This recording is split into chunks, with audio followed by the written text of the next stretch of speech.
Now, for more on what the Trump administration will bring to the economy across the Americas, I'm joined by Laura Carlsen. She's the Latin American Rights and Security Director for the Americas Program at the Center for International Policy. Welcome to the show. Thank you, Rachelle. So as we saw there, Michael touched on some of the issues that they're addressing in Cuba. As you look across the Americas, what are some of the issues you think the Trump administration should really be focusing on? Well, first of all, Latin America is very concerned about this relationship because there have been decades now in which the integration of Latin American economies in many countries, but of course Mexico being the prime example, have been integrated in and created a certain degree of dependence on the U.S. economy. So these are still developing countries, economies and developing nations. And the idea that there could be a protectionist closure to them, to the U.S. economy, is putting many governments. In the United States, the Obama concept of a new form of relationships that were built on mutual respect. There's a long history in Latin America, as we all know, of U.S. invasions there, that movement against U.S. hegemony. So the expectations as a more respectful relationship are entirely out. And then now it's a real guessing game. On the one, no more interventions in other countries' internal affairs, and on the other, there's a lot of militarism there. And one thing that we are seeing is a lot of reaction. We're seeing a lot of protests around the world. We're seeing protests across Latin America to this incoming Trump administration. And one of the real turning points was this idea of building this wall with Mexico. We know that was a real sticking point when it came to Trump and immigration especially. So Trump said he'd get Mexico to pay for it. Mexico said they're not going to pay for it. Where do things stand? Well, it's a huge amount of uncertainty, especially with Mexico.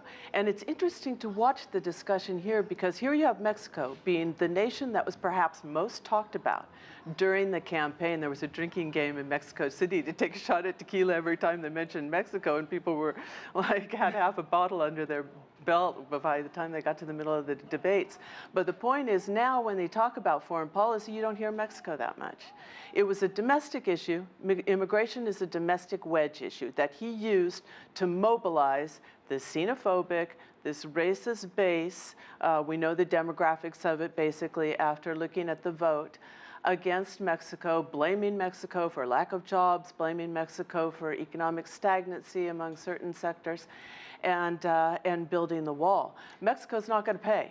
And so now the big question is, how is he going to implement some of the measures he's hinted at? If he freezes or taxes remittances, he could send Mexico into a tailspin, and that is not good for the United States. And another thing people are looking at when it comes to this potential trade spin is particularly this NAFTA agreement that we're seeing. What's really at stake here? Well, NAFTA is a huge agreement. It's a laboratory of free trade in the world, especially between a developing country and an economy the size of the United States. And Mexico now has 80% of his exports going to the United States as a result. So he hasn't talked about the particulars of how he's going to renegotiate, but what he wants to do is make it more difficult for investment, and he's already managed, as we saw in the news report, to convince companies to pull out investments. But the Mexican economy has become so dependent on this, what they call outward orientation, that again, he's playing with fire, because there's no good to come out of causing an economic crisis in Mexico. It's already a very, very delicate position there. The president's very unpopular. There's demonstrations. The economy's kind of teetering on the edge. So it's a high stakes game. And how do you see that potentially spilling over into the region as a whole? Well, one of the largest economies, of course, in Latin America is Mexico. And if Mexico collapses in some sense, it's going to have repercussions throughout the region. And it's also going to send a message that the United States is not a reliable partner in a way. And so there's no telling how that would play out. But it could cause diplomatic and international relations crises throughout the area. Now, someone who hasn't spoken out, obviously, against Trump, in Venezuela, we saw President Nicolas Maduro really taking more of a wait-and-see approach, a more pragmatic approach. How do you see relations developing there?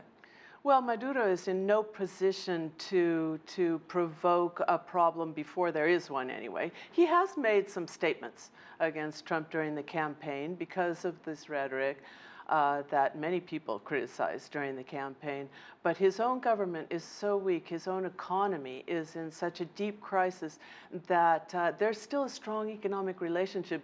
Amidst all the political rhetoric and insults that are traded, people sometimes forget that there's a very important economic relationship that's mutually shared between the two countries. And he's not going to jeopardize that until he has to. And are there any other countries in the region that you think he should be paying attention to, or at least trying to develop better ties with? He clearly has to pay attention to Brazil, which is another country that's, again, in an economic crisis and a political crisis because of the corruption scandals there. And in Brazil, there's, again, a lot of uncertainty. They're waiting and seeing as well, particularly regarding some of those protectionist measures.